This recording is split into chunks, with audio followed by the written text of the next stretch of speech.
नमस्ते स्टूडेंट्स, मैं मोहित सिंह, प्रवक्ता यांत्रिकी, राजकीय पॉलिटेक्निक महाविद्यालय झुंझुनू।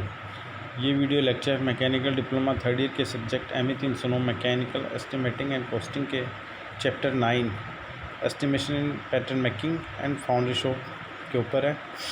इस वीडियो लेक्चर में हम जो पैटर्न मेकिंग है उसका न्यूमेरिकल सॉल्व करेंगे। ठीक है, तो जो पैटर्न मेकिंग में एस्टिमेशन कैसे करना होता है वो आपको पहले पढ़ाया जा चुका है। और जब इसके न्यूमेरिकल सोल्व करते हैं या एक्चुअल वर्क करते हैं तो एस्टिमेशन करते हैं कॉस्ट की, तो सबसे पहले ध्यान में रखता है कि जो भी पैटर्न आपसे बनवाया गया है तो डिफरेंट जो पैटर्न में अलाउंसेस देनी होती है वो आपको उसमें ऐड करनी होती है। ठीक है, होल वगैरह का जो यदि है उस पैटर्न में, या पैटर्न में तो नहीं होता लेकिन फाउंड्री में जो होल वगैरह होते हैं उनमें वो क्या करनी होती है, अलाउंसेस नेगेटिव करनी होती है। ठीक है, घटानी होती है। ठीक है, तो वो कोई न्यूमेरिकल आएगा उसमें आपको बता देंगे। इसमें आपको ये ध्यान रखना है जो डिफरेंट पैटर्न में अलाउंसेस है वो ऐड करनी है, साथ में जो मशीनिंग की जो अलाउंस होती है, मशीनिंग अलाउंस, उसको भी ऐड करना होता है। तो जो भी आपको ड्राइंग दी हुई होती है पैटर्न की, उसका जो आपको जो एक्चुअल डायमेंशन है उसमें वो अलाउंसेस ऐड करके नया डायग्राम बनाना होता है। पहला काम तो ये करना होता है जितनी भी अलाउंस है उसके हिसाब से। दूसरा काम ये करना होता है कि आपको जो भी ड्राइंग है उसको सिंपल भागों में तोड़ना होता है, जैसे फोर्जिंग में हम करते थे। उसके बाद प्रत्येक का हम आयतन प्रत्येक जो भाग है आसानी से तोड़ लिया उसको टुकड़ों में, प्रत्येक भाग का आसानी से आयतन निकाल लेंगे। फिर टोटल आयतन निकाल के जो भी आपको मार्केट रेट दे रखी है उस मटेरियल की, जैसे लकड़ी दी हुई होती है पैटर्न मेकिंग में जो रॉ मटेरियल है, तो उसके हिसाब से उसकी रेट निकाल लेते हैं। ठीक है, तो अब बात करते हैं न्यूमेरिकल की। न्यूमेरिकल दे रखा है, a finished drawing of CI flange pipe is given below in figure. You are required to prepare a wooden pattern in the pattern making shop. Find the quantity of wood required for manufacturing the pattern. ठीक है, आपको एक CI flange pipe है उसकी drawing दे रखी है। Okay, ये दे रखी ड्राइंग ऑलरेडी दी हुई है। इसी प्रकार का आपको इसी ड्राइंग के आधार पे, यानी जो फाइनल प्रोडक्ट कास्टिंग से बनाना है वो ये बनाना है। ठीक है, अब इस प्रोडक्ट को बनाने के लिए आपको क्या तैयार करना है, पहले पैटर्न। ठीक है, तो पैटर्न मेकिंग शॉप में ये जो पैटर्न बनाना है इस प्रकार की फोर्जिंग कास्टिंग का, उसका जो वुड की क्वांटिटी है कितनी आवश्यक है उसकी मात्रा ज्ञात करनी है। सबसे पहला क्वेश्चन ये है इस न्यूमेरिकल में। समझ में आ गया कि आपको एक CI फ्लैंज पाइप दे रखी है। फ्लैंज का मतलब दोनों तरफ ये फ्लैंज लगे हुए हैं। ठीक है, ये पाइप है, दोनों तरफ फ्लैंज लगे हुए हैं।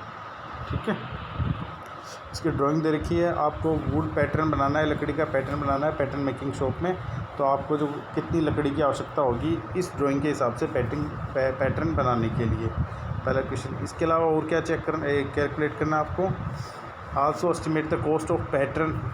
आपको जो पैटर्न की कॉस्ट है वो भी एस्टिमेट करनी है। यदि जो वुड अवेलेबल है, यानी वुड की जो प्राइस है मार्केट में वो 800 पर मीटर क्यूब, यानी मीटर क्यूब के हिसाब से मिलती है, आयतन के हिसाब से लकड़ी बाज़ार में मिलती है। तो 800 पर मीटर क्यूब के 800 है ये, एक मिनट में देखता हूँ 8 रुपये है क्या है, क्योंकि इनमें क्या है थोड़ी प्रिंटिंग मिस्टेक होती है। ठीक है, तो ये है शायद मेरे हिसाब से, ठीक है 800 मान लो, 800 ही है।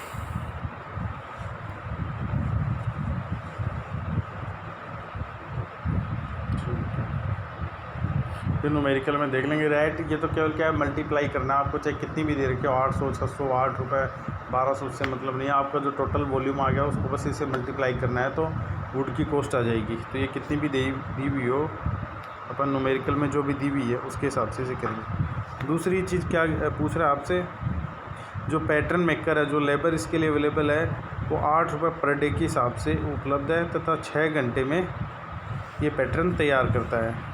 ठीक है, दूसरी कंडीशन ये दे रखी है आपको। और तीसरी कंडीशन क्या दे रखी है, ओवरहेड चार्जेज जो दे रखे हैं वो 100% ऑफ मटेरियल कॉस्ट है, यानी मटेरियल में जितना खर्चा आ रहा है उसका 100% क्या ओवरहेड में खर्चा होता है। तो इन 3 कंडीशन के आधार पे आपको कॉस्ट ऑफ पैटर्न ज्ञात करनी है। ठीक है, तो न्यूमेरिकल समझ में आ गया होगा। अब इसके बाद इसको सोल्व करने का तरीका देख लेते हैं। ठीक है, ये ड्राइंग आपको ध्यान में रखनी है। सबसे पहले जो ये दे रखी है ये वाली, इस प्रकार का तो क्या आपकी flange pipe CI, flange pipe CI का मतलब कास्ट आयरन की फ्लैंज पाइप आपको बनानी है। ठीक है, कास्ट आयरन इजीली कास्ट होता है, इसलिए कास्ट आयरन की ऐसी पाइपें बनाई जाती है। ठीक है, ड्राइंग आपको दे रखी है ये वाली। अब इसके आधार पे पैटर्न तैयार करना है। तो पैटर्न तैयार करते वक्त क्या क्या बताया था आपको, जो अलाउंसेस बताई थी वो इसमें ऐड करनी होगी। तो सबसे पहले अपन पैटर्न जितनी भी पैटर्न अलाउंस इसमें लग सकती है उनको ऐड करके एक नई ड्राइंग तैयार करते हैं। तो पहले जो लैंग्वेज उसको पढ़ लेते हैं। तो सबसे पहले पैटर्न को तैयार करते वक्त जो मेटल श्रिंकेज अलाउंस है कितनी होती है कास्ट आयरन के लिए, जो आपको टेबल में बताई थी पढ़ाते वक्त estimation in pattern making shop में, जो अलाउंस है श्रिंकेज अलाउंस वो कितनी होती है कास्ट आयरन के लिए 10 mm पर मीटर लेंथ, यानी 1 मीटर लेंथ का यदि आपको कास्ट आयरन का प्रोडक्ट बनाना है, कास्टिंग बनानी है, तो उसके पैटर्न में आपको 10 mm की अलाउंस देनी पड़ेगी, यानी 10 mm ऐड करना पड़ेगा यदि 1 मीटर का प्रोडक्ट है तो। समझ गए, ये पैटर्न की अलाउंस की बात करें। साथ में ही जो मशीनिंग अलाउंस है वो देनी पड़ेगी आपको 2 mm on each side on casting. ठीक है, यानी जो प्रत्येक साइड है उसके दोनों तरफ 2 mm का एक्स्ट्रा मटेरियल और लेना पड़ेगा जो मशीनिंग के काम आएगा। ठीक है, तो जो भी फिनिश्ड प्रोडक्ट आपका, ये फिनिश्ड प्रोडक्ट है, ये इसकी ड्राइंग है। तो आपको जब पैटर्न बनाना है तो इस ड्राइंग के हिसाब से जो भी कास्ट आयरन की कंडीशन है, जैसे 10 mm पर मीटर लेंथ में उसका श्रिंकेज होता है। ठीक है, यानी 10 mm एक्स्ट्रा आपको बड़ा पैटर्न बनाना पड़ेगा। ठीक है, हर डायमेंशन में। समझ गए। साथ में ही 2 mm की मशीनिंग अलाउंस भी आपको देनी पड़ेगी इस कास्ट आयरन का जो फिनिश प्रोडक्ट है।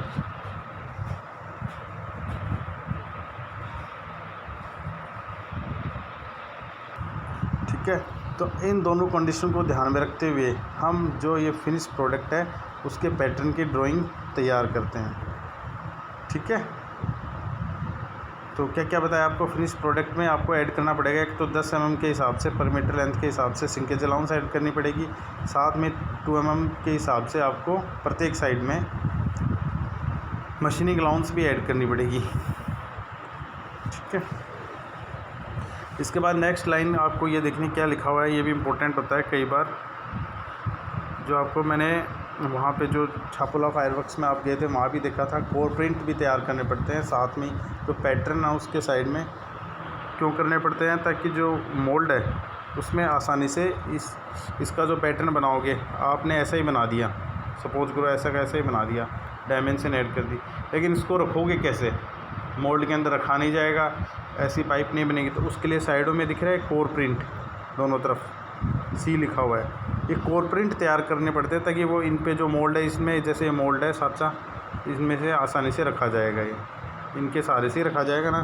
तो ये भी पैटर्न भी बनाने पड़ते हैं। ठीक है, तो इनको भी लगाया गया है जो आपको दिख रहा है साफ। ठीक है, कोर प्रिंट C और ये C, क्योंकि एक ही डायमेंशन के दोनों तरफ, तो कोर प्रिंट ये भी आपको पैटर्न में बनाने पड़ते हैं। ठीक है, इनका जो स्टैंडर्ड डायमेंशन दिया हुआ है वो दे रखा है ना, ये आपको याद भी रखना है, या न्यूमेरिकल में दिया हुआ भी मिल जाता है। 3 सेंटीमीटर लंबा और 6.5 सेंटीमीटर चौड़ा। ठीक है, वो आप देख सकते हो कि जो होल है उसके हिसाब से भी देख सकते हो, होल कितना है 5 सेंटीमीटर, यानी इससे बड़ा ही रखना पड़ेगा वो। समझ गए, जो कोर प्रिंट आप तैयार करोगे। ओके, तो ये डायमेंशन उसके लिए गया ताकि ये जो पैटर्न है इसको आसानी से सांचों में रख के जो मोल्ड है वो तैयार किया जा सके। ठीक है, कैविटी तैयार की जा सके। ये लाइन भी आपको नोट करनी है, यदि न्यूमेरिकल में नहीं दी हुई है तो भी, यदि इस प्रकार का कोई ऑब्जेक्ट है तो। ठीक है, अदर में भी आप, ये कोई नेसेसरी चीज़ नहीं है, वैसे आप चाहो तो मत करो, लेकिन एस्टिमेशन करते वक्त आप ध्यान में रख सकते हो। एक्चुअल जब वर्क होता है तो हर जो ये इस प्रकार के जो पैटर्न बनाए जाते हैं उनमें कोर प्रिंट होता है। हमने छापोला वाले वहाँ भी देखा था, वो फुहारों की कास्टिंग करते थे, उनके भी वो जो कोर प्रिंट दिए हुए थे। ठीक है, होल वगैरह भी रखने होते हैं तो उसके लिए आवश्यक है ताकि आसानी से रखा जा सके, और जो उसमें, ठीक है। और इसको रखने के लिए तो इनके डायमेंशन आपको दे रखे हैं, ठीक है। तो हम पहले ये आगे जो दे रखा है उससे पहले हम है ना ये ड्राइंग तैयार कर लेते हैं पैटर्न की, इसके हिसाब से जो भी अलाउंस आपको दी हुई है उसके हिसाब से। ओके, सबसे पहले बात करते हैं कि आपकी इस ड्राइंग को हमने पहले ही बताया था, ये तो फिनिश प्रोडक्ट की आपको पैटर्न की ड्राइंग तैयार करनी है और अलाउंस ऐड करते हुए, ठीक है। तो सिंपल ड्राइंग बनाई है, दिख रही है आपको ये वाली फिगर 9.2, ठीक है। तो सबसे पहले बात करते हैं, ये जो लेंथ दे रखी है आपको इस डायग्राम में कितनी दे रखी थी, 10 दे रखी है।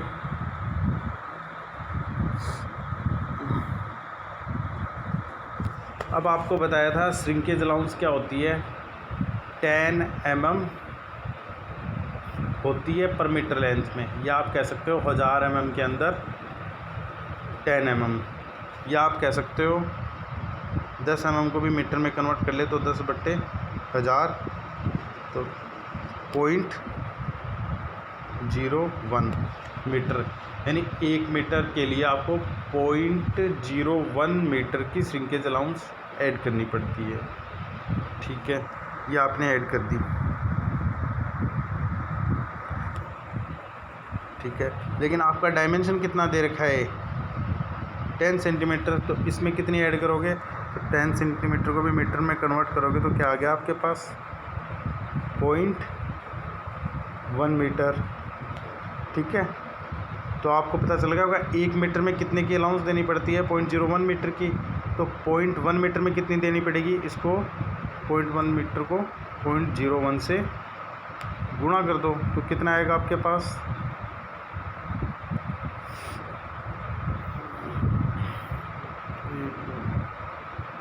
0.0001, ठीक है। अब सेंटीमीटर में वापस कन्वर्ट करोगे डायमेंशन, तो 100 से मल्टीप्लाई करोगे तो 0.0, ये आएगा आपके पास, 1 मिनट,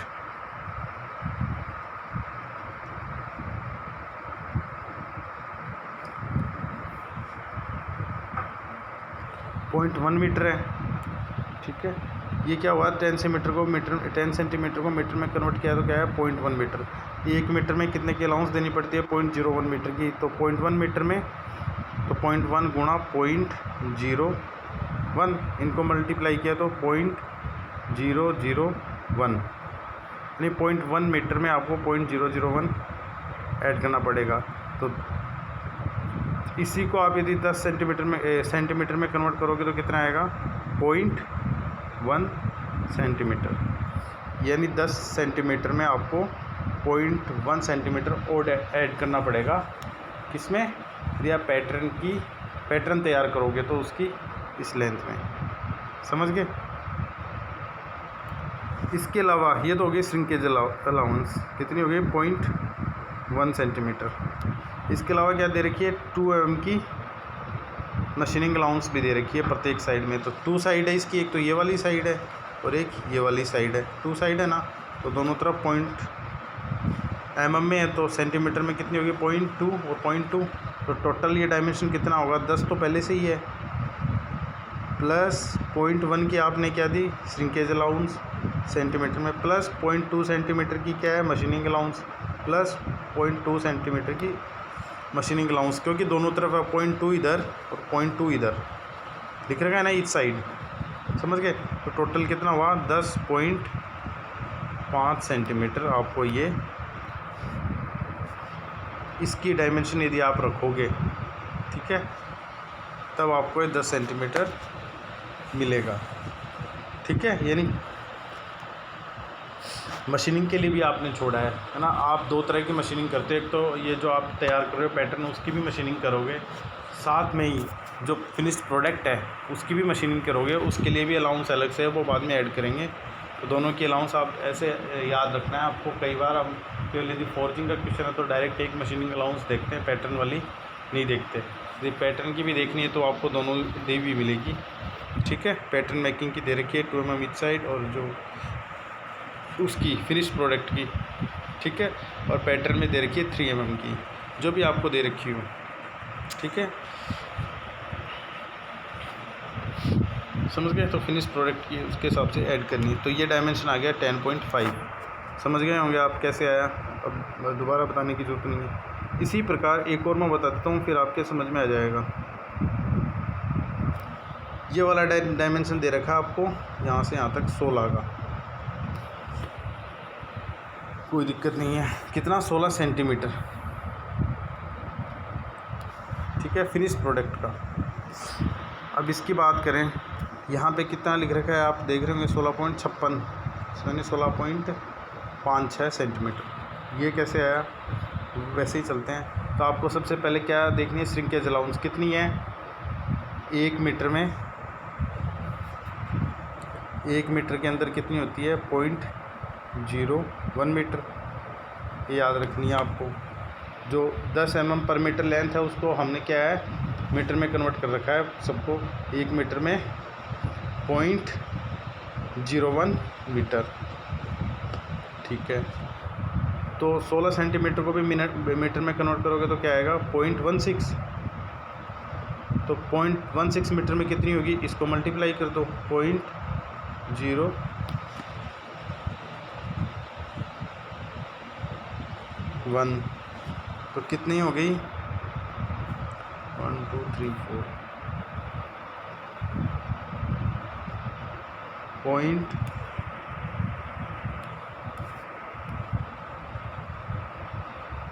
अरे यार 0.16,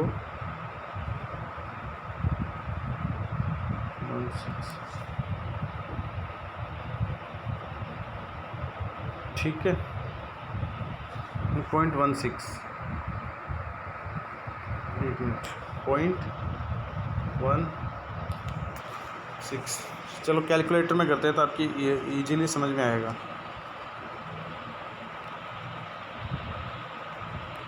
ठीक है। आपको दे रखा है, पहले वो करते हैं कि 1000 mm यानी 1 मीटर के अंदर 10 mm की श्रिंकेज अलाउंस देनी पड़ती है। तो 10 mm को किस में किया? मीटर में कन्वर्ट, 10 डिवाइड बाई 1000 यानी 0.01 मीटर की, ठीक है। तो 16 सेंटीमीटर में, या कह सकते हो 0.16 सेंटीमीटर में कितनी देनी पड़ेगी? इंटू 0.16 इतनी, ठीक है। ये मीटर में है। अब इसको सेंटीमीटर में कन्वर्ट करोगे तो 100 से मल्टीप्लाई किया, ठीक है, यानी 0.16 सेंटीमीटर की आपको श्रिंकेज अलाउंस देनी पड़ेगी यदि 16 सेंटीमीटर लंबा कोई डायमेंशन आपको दे रखा है। अब इसमें 2 mm की क्या देनी है? मशीनिंग अलाउंस देनी है दोनों तरफ। तो प्लस 0.2 सेंटीमीटर, mm में दे रखी है 2 mm यानी सेंटीमीटर में 0.2 प्लस दोनों तरफ है तो 0.2 हो गया। और ओरिजिनल डायमेंशन कितनी थी? 16, तो प्लस 16 कितनी आ गई? 16.56। समझ गए 16.56 कैसे आए? कैलकुलेटर से आप डायरेक्ट कर सकते हो, एग्ज़ाम में भी आपको कैलकुलेटर मिलेगा, समझ गए। उसी प्रकार से ये जो डायमेंशन आपको दे रखी है 2 सेंटीमीटर वाली दे रखी है, इसकी जगह क्या लिखा हुआ है? 2.22। ये भी दे रखी है 2.22। ये डायमेंशन आपकी आ गई, ठीक है। जिस तरफ मशीनिंग करनी है उसी तरफ की देखनी है, ठीक है। उसी प्रकार ये जो 20 सेंटीमीटर दे रखी थी ये भी आ गई, ठीक है। ये गलत लिखा हुआ है, ठीक है। आपके पास जो भी आएगी आप इसे 20 मान के आपको जो ऐड करना है, क्या क्या ऐड करना है? 0.22, तो दोनों तरफ वो मशीनिंग अलाउंस तथा 20 सेंटीमीटर के लिए श्रिंकेज अलाउंस कितनी होती है वो भी आप कैलकुलेटर से इजीली निकाल लोगे। जैसे अब मैं निकाल के बताता हूँ 20 सेंटीमीटर के लिए श्रिंकेज अलाउंस कितनी होगी, ठीक है। तो आपको पता है 10 mm होती है कितनी? 1 मीटर में, यानी 10/1000 यानी 0.01, ठीक है। तो 20 सेंटीमीटर दे रखा है, यानी 0.2 मीटर में कितनी होगी, 0.002। इसको सेंटीमीटर में कन्वर्ट करेंगे तो 100 से गुणा किया तो 0.2 प्लस 0.2 की दोनों तरफ मशीनिंग अलाउंस है।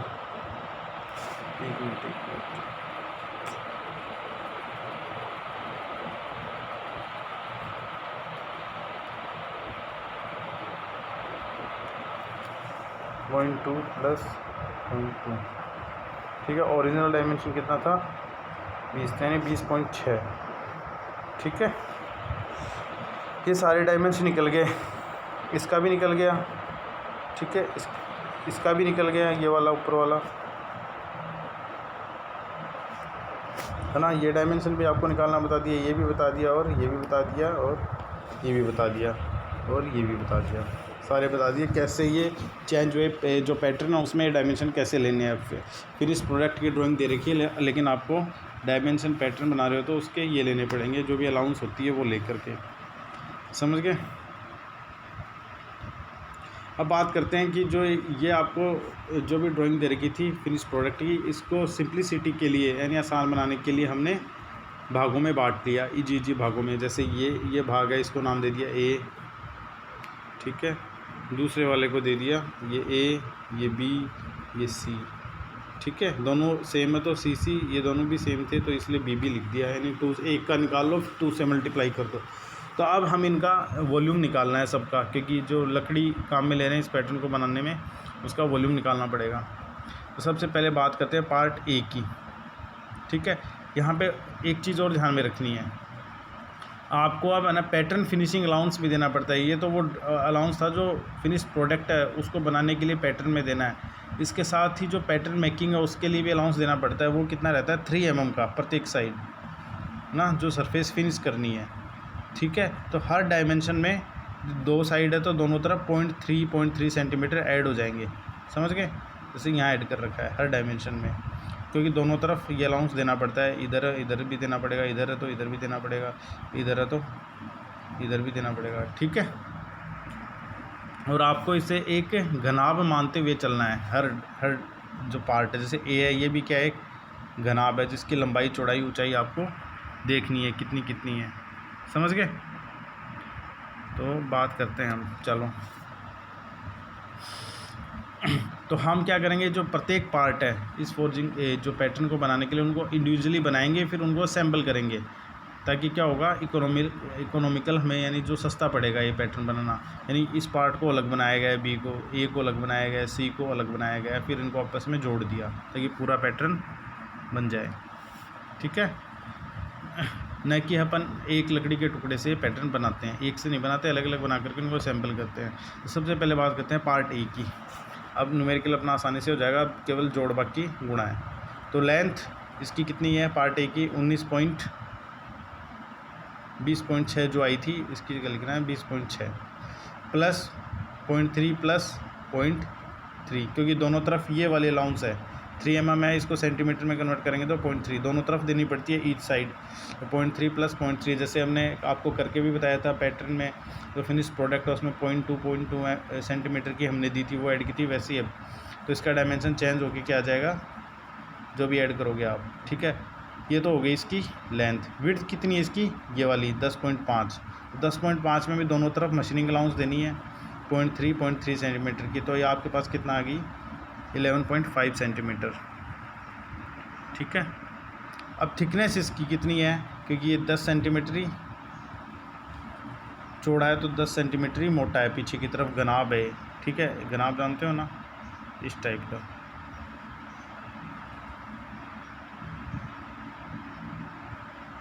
ठीक है, इस टाइप का घनाभ है। तो ये 10.5 सेंटीमीटर इधर है तो 10.5 सेंटीमीटर इधर था, और 20 पॉइंट कुछ सेंटीमीटर ये था, ये 20 है, ये भी 10.5 और ये भी 10.5, समझ गए। तो थिकनेस भी कितनी है, 10.5 प्लस 0.3 प्लस 0.3 11.1। वॉल्यूम कैसे निकलता है, घनाभ का, लंबाई आ गई, चौड़ाई, मोटाई जो भी है, ऊंचाई भी बोल सकते हो। तो जो भी आई थी ये 21 आई थी, है ना, शायद 21 गुणा 11.1 गुणा 11.1, ये जो भी आई थी हमने यहाँ पे जोड़ के नहीं देखा। ये कितनी आई थी, 20.6 प्लस 0.3 प्लस 0.3, ठीक है। तो आपके पास जो भी आई थी ऐड करके देखते हैं।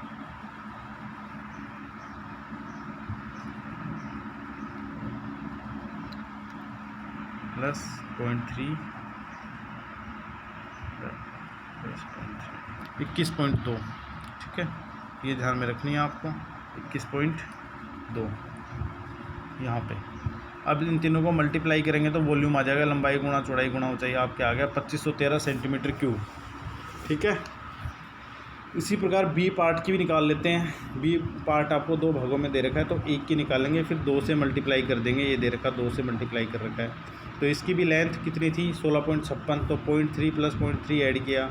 विड्थ कितनी थी इसकी, ये भी आपको घनाभ टाइप में ही है, तो विड्थ भी इसकी कितनी है, 16.56, है ना, उसी टाइप में था ये भी, समझ गए ना, ठीक है। इसका डायमेंशन आ गया। थिकनेस आपको दे रखी है 2.22, तो 2.22 प्लस 0.3 प्लस 0.3 ये आ गई। टोटल वॉल्यूम कितना होगा, दो भागों में है तो 2 गुणा मल्टीप्लाई कर दिया, 1593 सेंटीमीटर क्यूब। इसी प्रकार पार्ट सी आपको दे रखा है, ये भी 2 भागों में है, एक ये भाग और एक ये भाग, दिख रहा है ना, 2 भाग, एक ये सी और सी, यानी एक की निकालो फिर उसे 2 से मल्टीप्लाई कर दो, समझ गए। तो इसकी लेंथ दे रखी है आपको 4.55 प्लस 0.3 प्लस 0.3 ये आ गई। विड्थ दे रखी है 4 पॉइंट सेम ही है, ये भी घनाभ है 4.55 प्लस 0.3, ठीक है। थिकनेस आपको दे रखी है 3, ये दे रखी है 3 सेंटीमीटर, ये दिख रही है, ये दिख रही है 3। तो इसमें भी 0.3 प्लस 0.3 ऐड करना है, ठीक है। फिर सबको क्या करना है, मल्टीप्लाई करना है और 2 से मल्टीप्लाई करना है, क्योंकि 2 भागों में सी, तो टोटल वॉल्यूम आ गया 91 सेंटीमीटर क्यूब। तो टोटल वॉल्यूम लकड़ी का कितना हुआ, जो तीनों भाग थे ए बी सी, तीनों को ऐड कर दो, 4297, 4297 सेंटीमीटर क्यूब। अब आप कॉस्टिंग, आपको पहला क्वेश्चन ये था मटेरियल की क्वांटिटी कितनी रिक्वायर होगी, वो आपने देख ली। अब कॉस्टिंग की बात करते हैं। तो सबसे पहले मटेरियल कॉस्ट, यानी लकड़ी काम में ले रहे हो आप, तो लकड़ी की कॉस्ट किस हिसाब से, 800 पर मीटर क्यूब के हिसाब से मिलती है। और आपको मटेरियल दे रखा है किसमें, सेंटीमीटर क्यूब में। तो सेंटीमीटर क्यूब को आप किस में कन्वर्ट करोगे, मीटर क्यूब में, क्योंकि लकड़ी की कॉस्ट किस में दे रखी है, मीटर क्यूब में, ये दिख रहा है ना, 800 पर मीटर क्यूब, ओके। तो 4297 टोटल वॉल्यूम है सेंटीमीटर क्यूब में। तो सेंटीमीटर क्यूब को आप मीटर में कन्वर्ट करना है, तो जो 1 सेंटीमीटर होता है उसको कन्वर्ट करने के लिए कितने का भाग देना पड़ता है, 100 सेंटीमीटर का। लेकिन यहाँ पे सेंटीमीटर की क्यूब है, तो 100 की भी क्या लगेगी, क्यूब, यानी 10 की पावर जो यहाँ पे लिख रखी है 8, ठीक है, 6, ठीक है। आपको ऐड करते जाना है, ओके। 1 मिनट, 6 लिख रखा है। कैसे लिख रखा है, आप सेंटीमीटर को मीटर में कन्वर्ट करते हो तो किसका भाग देते हो, थोड़ा सा बता देता हूँ ताकि आपको ध्यान में रहे, 10 का भाग देते हो, है ना। ये मान लो सेंटीमीटर थे 4297, जो भी है, ठीक है।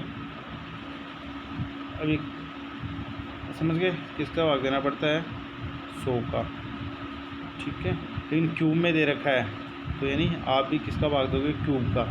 अब ये क्यूब को क्या लिख सकते हो, 10 स्क्वायर और फिर 3, तो 2 3 6, यानी 10 की पावर 6 बटे 4297, ओके। और गुणा 800 पर मीटर क्यूब की कितनी कॉस्ट है, 800, तो इतने मीटर क्यूब की कितनी होगी, जो भी रेट आया है 3.44 रुपये। लेबर कॉस्ट आपको दे रखी है 8 पर डे के हिसाब से है, ठीक है। तो 6 घंटे काम वो काम करता है, तो 6/8 गुणा 8, ठीक है, 8 रुपये है, ओके। तो आपके पास कितने रुपए आ गए, 6 रुपये, ठीक है। ये अज्यूम किया गया है, क्योंकि 6/8 क्यों लिखा है, क्योंकि जो वर्कर काम कर रहा है उसका टाइम माना गया है कि 1 घंटे में वो पर डे में 8 घंटे ही काम करता है ना। अपन जैसे जनरल ड्यूटी मानते हैं अपनी जैसे ऑफिस में कितने घंटे की होती है, 8 घंटे की, लेबर वर्क भी 8 घंटे का, ठीक है, और वो 6 घंटे में पैटर्न तैयार करता है, तो 6/8 लिखा, और जो उसकी रेट है पर आवर की वो 8 रुपये है, तो इसलिए 8 से मल्टीप्लाई किया है, तो आपके 6 रुपये उसकी कॉस्ट आ गई, ठीक है। तीसरी जो आपको खर्चा दे रखा था वो ओवरहेड है, 100% है मटेरियल कॉस्ट का। तो मटेरियल कॉस्ट कितनी दे रखी है आपको, 3.44। तो ओवरहेड भी कितने का हो गया, ये 3.44 आपने कैलकुलेट की थी, तो ओवरहेड का खर्चा भी कितना होगा, 3.44, 100% है। अब टोटल कॉस्ट ऑफ पैटर्न क्या होगी, material cost plus labour cost plus overhead, तीनों को ऐड कर दिया तो टोटल आ गई 12.88। तो ठीक है स्टूडेंट्स, ऐसे न्यूमेरिकल आप और भी देखना, खुद से सोल्व करने की उनको करना।